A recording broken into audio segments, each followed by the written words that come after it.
Chapter जो बात करेंगे केमिस्ट्री ऑफ कार्बोहाइड्रेट, ये आपका यूनिट फर्स्ट है। यूनिट फर्स्ट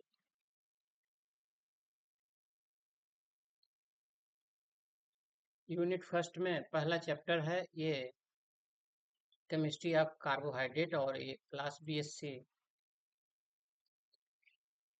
बीएससी का आपका सेकंड सेमेस्टर का है। ये बीएससी सेकंड सेमेस्टर के लिए पहला चैप्टर है। और इस सिलेबस, ये जो केमिस्ट्री का ये जो सिलेबस है, इसमें जो हम लोग पढ़ रहे हैं वो पढ़ेंगे क्लासिफिकेशन ऑफ कार्बोहाइड्रेट्स। एक इक्वेशंस भी हमारा होगा। दो तरह के ये शुगर होते हैं, रिड्यूसिंग शुगर और नॉन रिड्यूसिंग शुगर। इस पे नोट आता है, इसके बारे में बात करेंगे। General properties of glucose and fructose,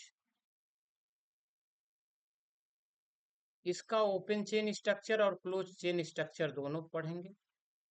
open chain structure, इस पर नोट आता है कि इपीमर के बारे में लिखना होता है, एनोमर के बारे में लिखना होता है। तो इपीमर हो गया, एनोमर हो गया, और एक एनोमर का दूसरे एनोमर में जो कन्वर्जन होता है उसको म्यूटा रोटेशन कहते हैं।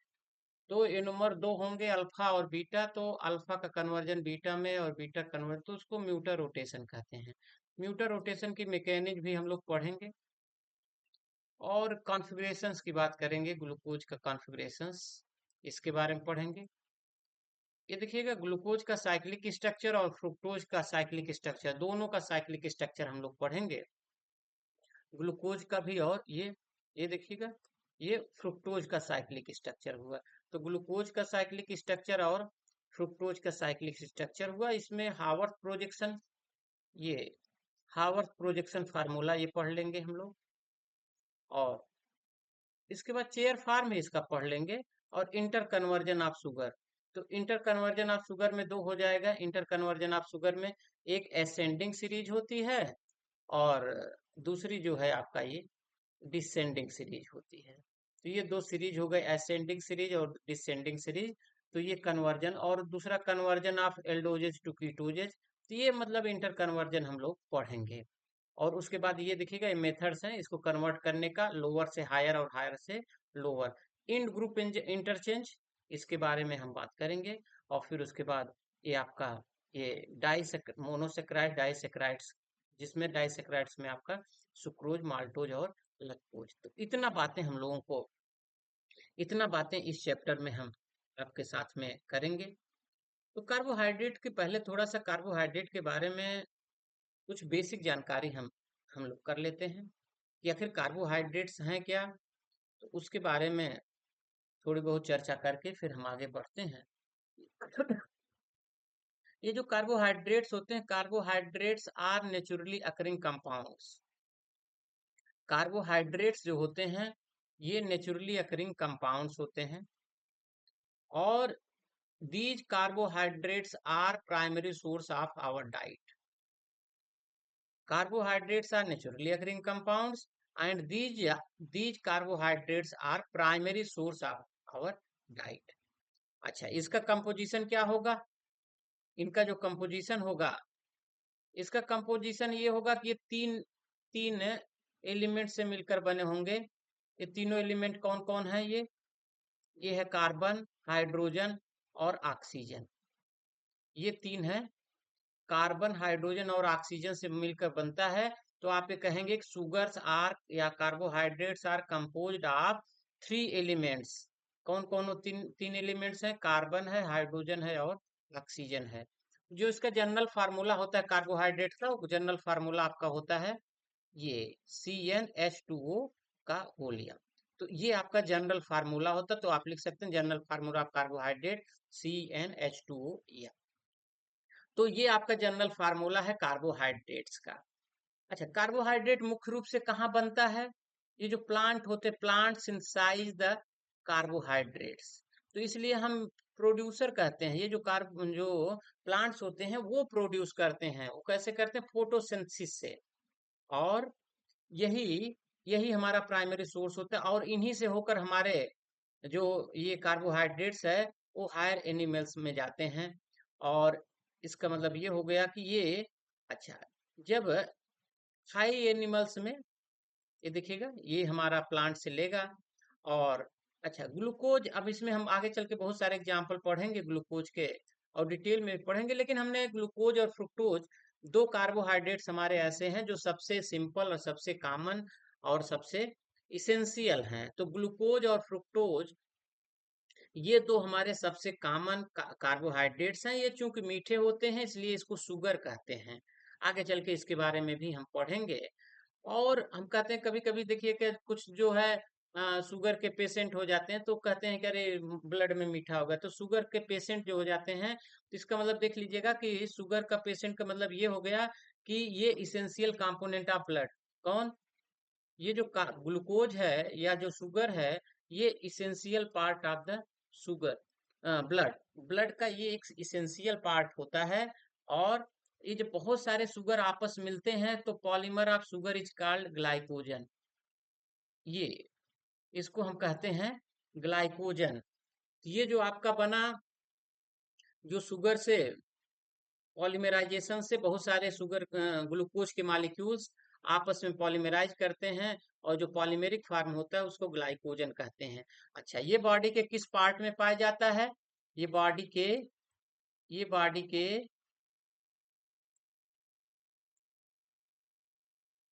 लीवर में,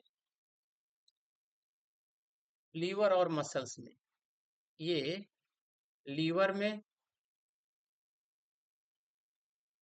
जो आपका ग्लाइकोजन है ये बॉडी के लीवर में पाया जा रहा है और मसल्स में पाया जा रहा है।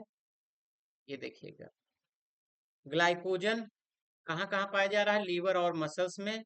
और ग्लाइकोजन होता क्या है? Polymeric form of the glucose.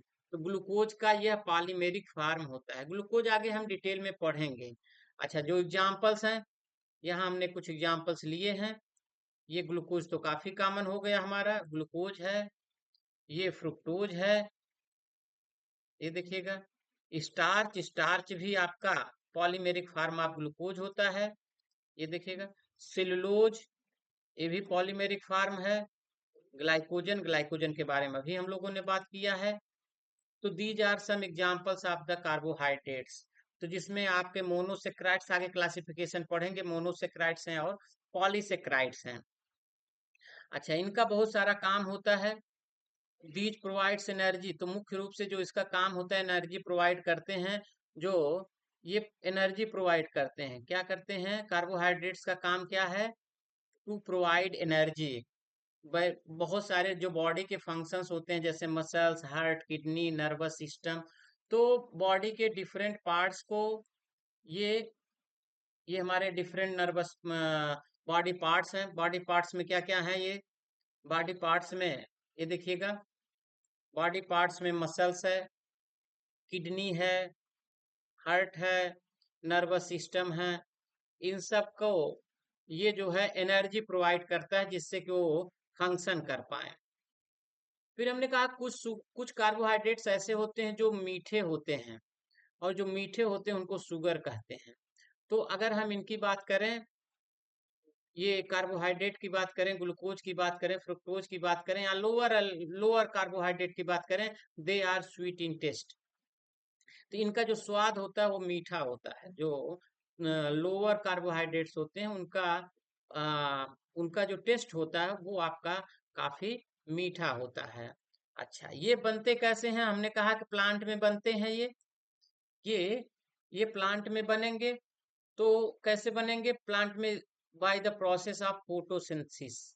ये देखिए, ये प्लांट में बनेंगे, फोटोसिंथेसिस हो गया। और फोटोसिंथेसिस के बारे में तो हम लोग बहुत कॉमन जानते हैं कि क्लोरोफिल के प्रेजेंट में जो एक पिगमेंट होता है, क्लोरोफिल के प्रेजेंस प्रेजेंस में क्लोरोफिल पाया कहाँ जाता है? क्लोरोफिल जो है पाया जाता है प्लांट लीव्स में, जो ग्रीन प्लांट लीव्स होती हैं उसमें पाया जाता है। और वहां पर प्रोसेस क्या होता है? CO2 और H2O, ये दोनों मिलते हैं क्लोरोफिल के प्रेजेंस में, सनलाइट के उपस्थिति में, उसके प्रेजेंस में। ये जो है बना देता है हमारा C6H12O6। ये कार्बोहाइड्रेट्स का सबसे छोटा, सबसे सिंपल और सबसे कॉमन कार्बोहाइड्रेट है।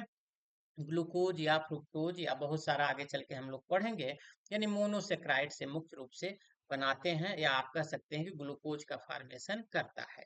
तो यहाँ पर हमें हम क्लोरोफिल भी यहाँ पर ऐड कर सकते हैं। तो CO2H2O ये क्लोरोफिल जो प्लांट लीव्स होती हैं उस पर जब सनलाइट पड़ती है तब वो प्रोसेस होता है, और उस प्रोसेस को हम क्या कहते हैं, फोटोसिंथेसिस कहते हैं। ठीक है। तो ये जो कार्बोहाइड्रेट्स हैं, ये इसका जो मुख्य रोल है, तीन बेसिक मुख्य रोल है। क्या क्या है कि फूड स्टार्च कंटेनिंग ग्रेन्स है, clothing cellulose in the form of cotton cloth के लिए, and shelter cellulose in the form of would use for the construction of furniture. तो इसका मतलब ये होगा कि जो हमारे प्लांट से मिल रहा, प्लांट का अगर बीज है जो कलेक्शन करता है स्टार्च को, या जो ग्रेन्स होते हैं उसका यूज हम करते हैं। उसमें जो ये कॉटन जो बनता है, सेलुलोज जो पाया जाता है, सेलुलोज से आपके देखिए लिनन, रेयान, तो ये सब है जिसकी वजह से ये क्लॉथिंग कपड़े वगैरह बनते हैं। तो इसका मुख्य रूप से काम क्या, आपको फूड देता है, जो प्लांट से ही हमें फूड प्राप्त होता है। इन्हीं प्लांट में जो सेलुलोज होता है उसी के कॉटन से जो है कपड़े हमारे बनेंगे। और जो शेल्टर होता है, जो उसका कठोर वाला भाग होता है, जो वुड होता है सेलुलोज का, किस फार्म में, cellulose in the form of would, जिसका यूज हम फर्नीचर में जो लकड़ी होती है उसके रूप में करते हैं। तो ये तो हमारी कुछ बेसिक बातें हो गई, जो सिंपल बातें हो गई कार्बोहाइड्रेट के बारे में। कार्बोहाइड्रेट की डिफिनीशन को जान लीजिए कि आखिर कार्बोहाइड्रेट है क्या। देखिए भैया, सबसे सिंपल बात यह है कि अगर हम बात करें कार्बोहाइड्रेट की, तो यहाँ पर देखिएगा, यहाँ हमने एक एग्जांपल लिया है, पॉलीहाइड्रोक्सी एल्डिहाइड है। तो इसमें इसमें ये देखिएगा, ये एक ये CHO ग्रुप है और यहाँ पर CO ग्रुप है। तो इसका मतलब ये है कि एल्डिहाइड ग्रुप है, कीटोनिक ग्रुप है। तो कार्बोहाइड्रेट वो होते हैं जिसमें दोनों को हम कार्बोनिल कंपाउंड कहेंगे, दोनों को हम क्या कहेंगे, कार्बोनिल कंपाउंड। तो कार्बोनिल कंपाउंड में एल्डिहाइड भी हो सकता है, कीटोन भी हो सकता है, पहली कंडीशन। तो जो कार्बोहाइड्रेट होते हैं, कार्बोहाइड्रेट ये कार्बोनिल कंपाउंड होते हैं। ये कार्बोनिल कंपाउंड एल्डिहाइड हो सकते हैं या कीटोन हो सकते हैं। दूसरी बात, उसमें दो या दो से अधिक हाइड्रोक्सिल ग्रुप प्रेजेंट हो। तो अगर दो या दो से अधिक अगर हाइड्रोक्सिल ग्रुप प्रेजेंट हैं, तो उस कंडीशन में उसको पॉलीहाइड्रोक्सी कहेंगे। तो ये देखिएगा, यहाँ पर हमने लिखा पॉलीहाइड्रोक्सी कीटोन और यहाँ लिखा हमने पॉलीहाइड्रोक्सी एल्डिहाइड। अच्छा, उसमें एटलीस्ट वन कायरल कार्बन होना चाहिए। जैसे इसमें देखिएगा, इसमें एक एटलीस्ट वन कायरल कार्बन है, ये देखिएगा। लेकिन यहाँ पर देखेंगे तो यहाँ पर दो, यहाँ चाहते थे हम इसको CH2OH लिख सकते थे, यहाँ पर हम इसको CH2OH कर सकते हैं। तो यहाँ पर देखिएगा, यहाँ CHO हो गया, यहाँ CHOH, तो एक कायरल कार्बन ये हुआ हमारा, ये वाला, और दूसरा कायरल कार्बन हमारा ये हुआ। तो इसमें दो कायरल कार्बन है, और मतलब पॉलीहाइड्रोक्सी एल्डिहाइड में दो कायरल कार्बन है, ऊपर का नंबर 1, नंबर 2, नंबर 3, नंबर 4। तो नंबर 2 और नंबर 3, ये जो आपके कार्बन है, ये कार्बन देख लीजिएगा, बता दे रहे हैं हम आपको। कार्बन नंबर कार्बन नंबर 2 और कार्बन नंबर 3, ये हमारे, ये देखिएगा, नंबरिंग कर दे रहे हैं हम इसकी। तो ये हमारा, ये कार्बन नंबर 1 है, ये ये कार्बन नंबर 1, ये है कार्बन नंबर 2, ये है कार्बन नंबर 3, ये है कार्बन नंबर 4। तो ये हमारे चार हो गए। तो कार्बन नंबर 2 और carbon number 3 are chiral carbon. और ये जो पहला वाला कार्बन है, CHO है, ये CHO ग्रुप है। एल्डिहाइड ग्रुप दिखाने के लिए इसको हम दिखाएं, तो आप इसको इसको आप CHO ग्रुप कह सकते हैं। ये हो गया आपका CHO। तो इसमें CHO प्रेजेंट है और इसमें CO प्रेजेंट है। यहाँ पर देखिएगा, यहाँ पर पहला कार्बन हमारा, ये पहला कार्बन है CH2OH, ये हमारा दूसरा कार्बन है, ये हमारा तीसरा कार्बन है, और ये हमारा चौथा कार्बन है, ये देखिएगा।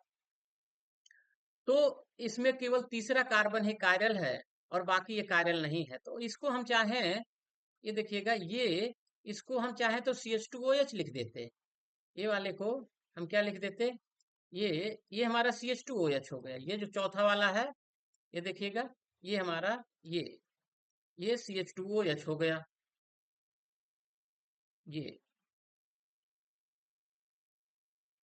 ये CH2OH हो गया। ये वाला, ये ये CHO है। ये क्या है, ये CHO हो गया।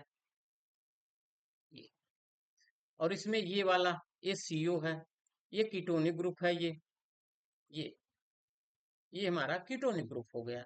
तो इस तरह से अब डिफिनीशन क्या बनी कि कार्बोहाइड्रेट्स आर, क्या बना डिफिनीशन इसकी, carbohydrates are polyhydroxy aldehyde or ketone which have one at least one chiral carbon. तो यहाँ डिफिनीशन लिख दिए हैं हम, carbohydrates are polyhydroxy aldehyde or ketone which have at least one chiral carbon and on hydrolysis give aldehyde or ketone.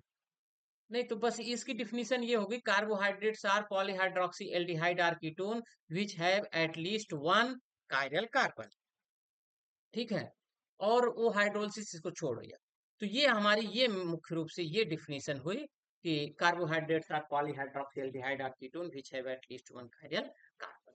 तो ये हमने आपको इंट्रोडक्शन के बारे में बताया। ये आज का, ये हमारा जो इस मेथड से हमने लैपटॉप से हमने हमारा पहला रिकॉर्डिंग, ये पहले अलग मोड से हमें आपका वीडियो बनाए हैं। तो इस कमेंट में आप हमें जरूर बताइएगा कि आपका ये मेथड आपको किस तरह कैसा लगा। और अगले वीडियो में हम आपको क्लासिफिकेशन ऑफ कार्बोहाइड्रेट्स के बारे में बताएंगे। तो आज के इस छोटे वीडियो में इतना ही। आप चैनल पर अगर नए हैं तो आप चैनल को लाइक कर लें, लाइक करके सब्सक्राइब कर दें, जिससे कि हम आपको आगे और भी वीडियोज आपको उपलब्ध कराते रहेंगे, आपको नोटिफिकेशन मिलता रहेगा। तो आज के लिए इतना ही। Thank you.